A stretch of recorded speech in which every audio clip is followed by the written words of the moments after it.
Welcome to the Daily Influence, where our mission is to deliver a daily dose of positive influence that can uplift you personally or be shared within your sphere of influence. While not every episode may directly apply to your unique circumstances, we strive to provide insights and inspiration relevant to most people's daily, weekly, and monthly lives. Whether you are tuning in during the morning, noon, or night, the Daily Influence is here for you. Listen, share, and embrace the power of influence in your life. Hey everybody, Brian Smith here with the Daily Influence, and we are picking up with our bias discussion. And really, it's the second part of the bias identification process that we're going to be talking about today. And that second part uh, really is going to focus on reactions to bias and the myriad amount of reactions that can happen to us individually, within groups. We see it every day. It's plastered in social media, in the regular media, the news. It doesn't matter, magazines, newspapers, and primarily, as we're all aware, it focuses on the negative side of bias and what the negative reactions to bias can be, and just how ugly bias can take uh, humans and create so much discourse. Our goal, obviously, is to foster positive individual influence and help every individual that we can touch to understand themselves better, understand their area and the power of their area of influence better, the responsibility that requires, how elevated that responsibility is. And so today, understanding our reactions is really, really uh, important. The first thing we'll say is that you got to give yourself permission to grow and learn uh, from this process. Literally, give yourself permission. Have empathy for yourself. Have empathy for some of the sub and unconscious reactions you're going to have as you challenge bias, both self bias and the bias that you have in situations with others. Um, you're not alone. Um, you are not a negative influence because you have bias. Biases are natural, as we've talked about. They are a natural human reaction for protection against things that we feel or we identified somehow in our life as a threat to us, physical threat, emotional threat, psychological threat, whatever that might be. We have identified it that way. We have learned it that way. So biases are the mechanism to protect us from those things. Um, uh, but it takes challenging those, understanding those, putting them in the right place, because maybe they need to stay because they will protect you. Not all biases need to go away, but uh, and this putting them in that right bucket, and then getting comfortable with this process of self-identification, challenging self, also challenging others in a positive and objective, non-judgmental way, in engaging in this process of bias identification and putting the reactions where they belong. You will help yourself to be better at this when you show others that it's okay to do it. You're leading them through your actions. Leadership comes from action.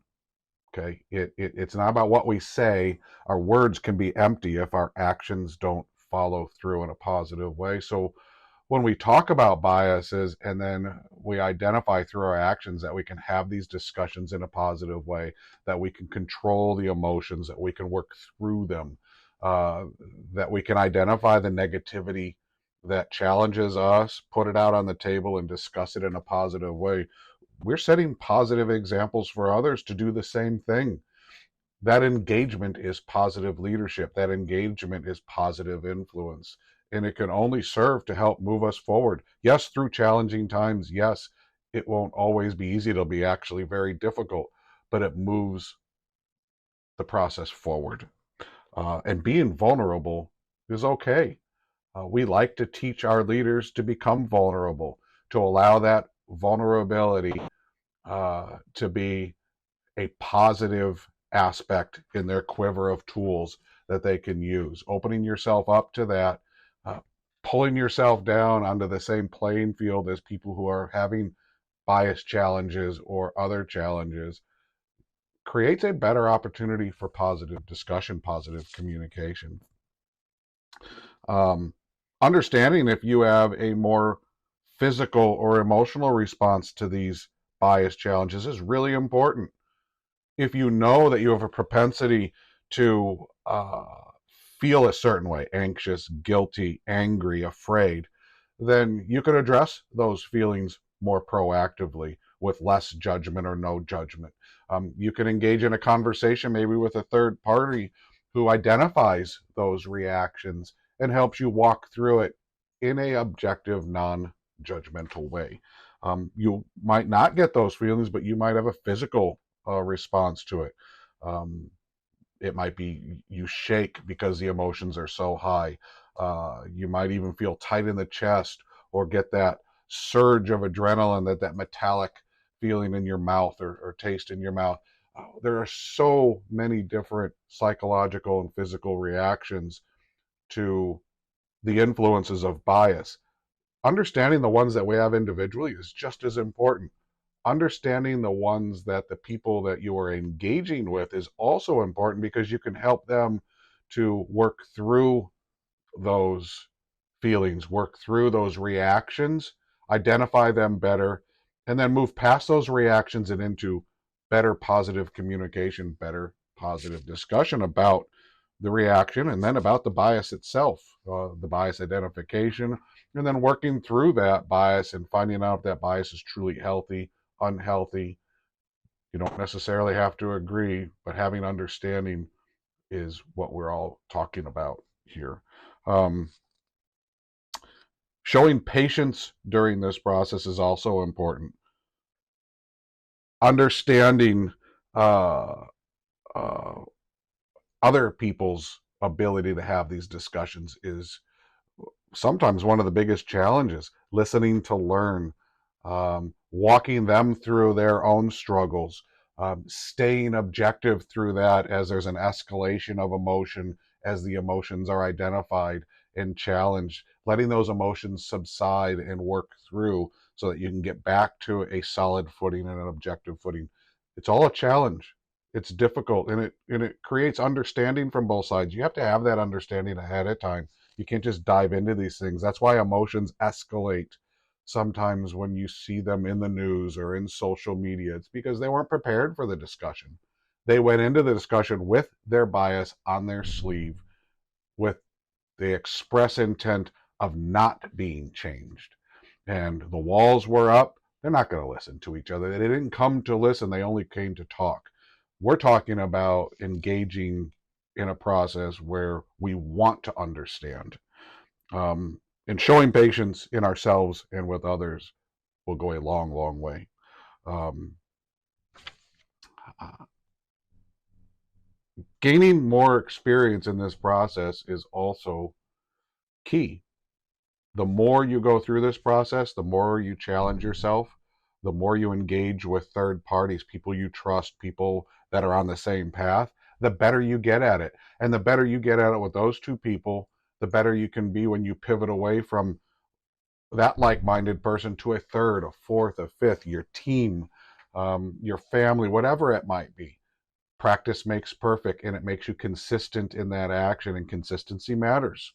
We've talked about consistency is important, and sticking to a plan of understanding self, slowing down, and trying to be responsible for our influence and being our best self and our best self for others takes practice, and it takes consistency, and you can do it because it's already built within us. Um, Learning how our mind is reacting is part of that process. You might not like how you react.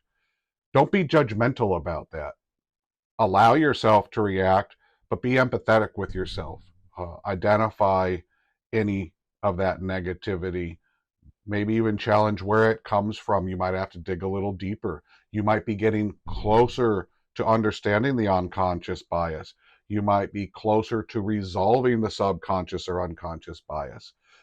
You're turning it into conscious bias, which can create a whole new set of feelings for you. So it's really important that you employ self-empathy. It's really important that you employ these listening skills, listening to learn. Um, Understanding where somebody else's bias is coming from is key also. You're going to be peeling these layers away in other people who are experiencing these same things. Working through that will take patience and be a challenge for you. The big takeaways from the last 2 days are: we all have unconscious and subconscious bias, so don't feel alone. Feel empowered to be someone who challenges your way of thinking, and give that same feeling to others who are engaging with you through this process. Empower them to help you. Identifying your subconscious bias can be done upon self-reflection. They also might be pointed out by others. Try not to take offense. Be empathetic to that process and be open to listening to learn. Unconscious bias is so hidden that it can go unnoticed. And it's going to take a third party most of the time to help pull those out and understand them. And you're going to have to rely on third party support to actually get through those unconscious biases that we might have. Only you have the power to control and challenge your mind. Show yourself compassion, have empathy, and give yourself permission to grow, to be positive, and to be responsible for the influences that are happening in your life. Once you understand how to respond to learning about your bias, commit to resolving it in a positive way. So this understanding will move you forward. Have empathy for those who respond negatively to their biases being pointed out. Just like you have empathy for yourself. Use that empathy in the best way you can to try to move it forward. If you can't, then agree to disagree and walk away. Don't try to overpower them. Okay? Don't try to put the square peg in the round hole. Let it simmer.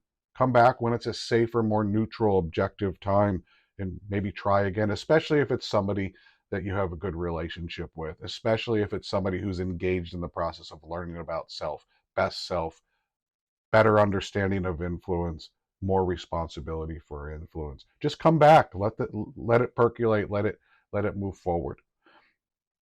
Tomorrow we're going to talk about types of biases we're challenged with. Actually get into the details of what biases there are, and we're going to pull some of those out and discuss them. I hope you have a great day, and thank you for joining us.